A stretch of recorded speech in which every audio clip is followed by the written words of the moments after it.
जनआक्रोश मोर्चा सभेमध्ये चिथावणीखोर वक्तव्य केल्याप्रकरणी भाजपचे आमदार नितेश राणे आणि आमदार टी राजा यांच्यावर गुन्हा दाखल करण्यात आलाय। दोन्ही आमदारांसह सकल हिंदू समाज समन्वयक सुधीर बहिरवडे आणि मंचावर उपस्थित 8 ते 10 जणांच्या विरोधात हा गुन्हा दाखल झालाय। तर सोलापुरामध्ये हुल्लडबाजी करणाऱ्यांवर सुद्धा गुन्हा दाखल झालाय। मोर्चामध्ये काही दुकानांवर दगडफेक झाली होती। या प्रकरणी ही कारवाई करण्यात आली आहे। या सर्व प्रकारावरून सुप्रिया सुळे यांनी देवेंद्र फडणवीसांवर निशाणा साधलाय। तर देवेंद्र फडणवीसांनीही याला प्रत्युत्तर दिलंय। बघूया।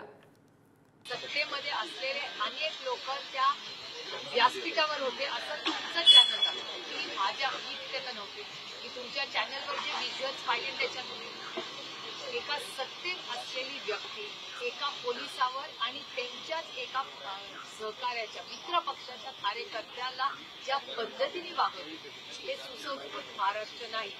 आणि मी तुम्हाला सांगते की मी त्या पक्षातही नाही, मी सरकारमध्ये नाही, पण या राज्याच्या पोलिसांचा जर अपमान कोणीही करत असतो आणि सरकारमध्ये असू दे किंवा विरोधात त्याचा जाहीर निषेधच मी करते। आणि मी देवेंद्रजींना विनम्रपणे सांगते की देवेंद्रजी तुम्ही काहीतरी त्याच्यावर भाष्य केलं पाहिजे। सुप्रियाताई म्हणतात तुमच्यावर अन्याय होतो। भाजपमध्ये 105 आमदार असूनही टीव्हीवर फक्त सीएम दिसतात, दादा दिसतात, फडणवीस साहेब कमी दिसतात, तुम्ही फक्त विमानतळावर दिसता म्हणे।